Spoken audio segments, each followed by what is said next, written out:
Je m'appelle Mégane, je suis éducatrice spécialisée et je travaille sur le dispositif ALTO, Alternative à l'hôtel. Émilie, je suis éducatrice spécialisée de formation et j'occupe actuellement un poste de coordination au CHLS de Conflans-Sainte-Honorine. L'atelier logement consiste à former toutes les personnes accueillies, des critères d'accès jusqu'au logement. On présente aussi les différents types de logements, les différentes aides possibles pour accéder au logement. Il y a divers supports pour les personnes, c'est assez ludique. Il y a des vidéos, il y a des jeux et ça permet aussi de casser les préjugés. Et c'est assez positif parce qu'ils retiennent en fait quand ils sont acteurs. Je m'appelle Gigliola Sepulveda et je suis réflexologue.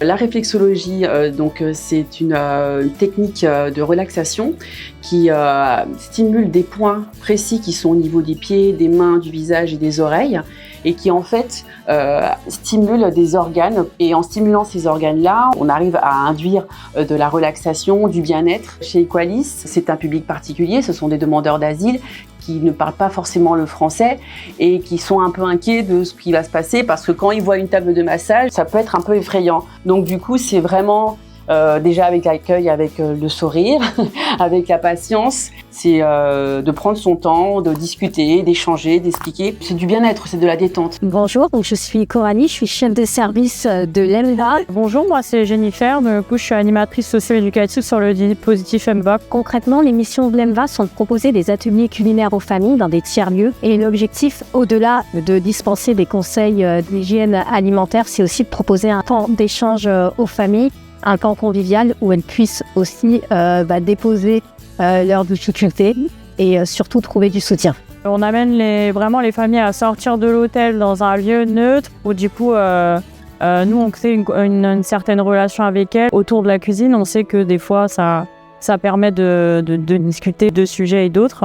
Ça permet aussi de cuisiner parce que dans des hôtels, et il y en a quand même pas mal, où ils n'ont pas de quoi cuisiner, où ils ont peut-être que un micro-ondes. Donc là, au moins, ça leur permet de sortir de l'hôtel, de cuisiner, d'avoir vraiment un temps pour elles. Bonjour, donc Jean-François, et écoutons 115. Alors, qu'est-ce que c'est que la plateforme du 115 ?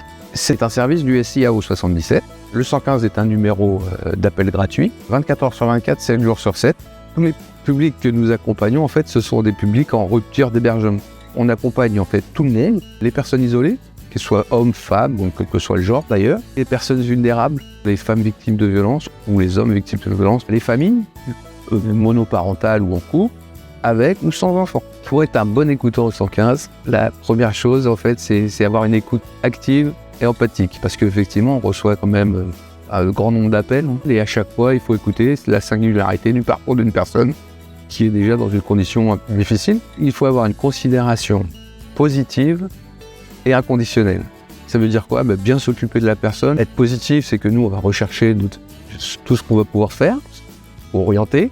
Et enfin, inconditionnel, on ne demande pas en fait les conditions d'arriver dans cette situation. Bien sûr, on le note pour le dossier. C'est inconditionnel. Les personnes qui sont sans abri peuvent bien sûr nous appeler. Alors moi, c'est Camille. Je suis psychologue au centre d'hébergement d'urgence à Volpénil. Moi, c'est Lucie. Je suis conseillère en économie sociale familiale au centre d'hébergement d'urgence de Volpénil. Les séances d'équithérapie sont proposées par l'UCPA de Bois-le-Roi, donc avec les personnes que nous accompagnons. Et donc, le but, c'est de pouvoir leur permettre d'avoir un petit temps de soupape, de prendre confiance en elles. Là, aujourd'hui, elles ont appris à monter à cheval. C'est quelque chose qu'elles n'ont pas l'habitude de faire. Donc, c'est d'avoir un nouvel apprentissage, un contact aussi avec l'animal. Ça permet de s'exprimer un petit peu, d'avoir vraiment un moment à soi, de prendre confiance en soi. Le centre équestre qui nous accueille nous permet de faire les séances auprès d'une intervenante, d'une professionnelle qui a l'habitude des chevaux et qui dû à son expérience, peut proposer des séances adaptées au public qu'on accompagne. Là, on a accompagné un public adulte et surtout des personnes isolées. Et l'objectif, c'était aussi de pouvoir rompre l'isolement via justement une activité collective. Et pour aussi beaucoup de personnes, elles ont des vécus très difficiles, voire traumatiques. Donc ça leur permet aussi de s'exprimer, de souffler un petit peu, de pouvoir aussi se décharger. Voilà, c'est l'objectif de ces ateliers.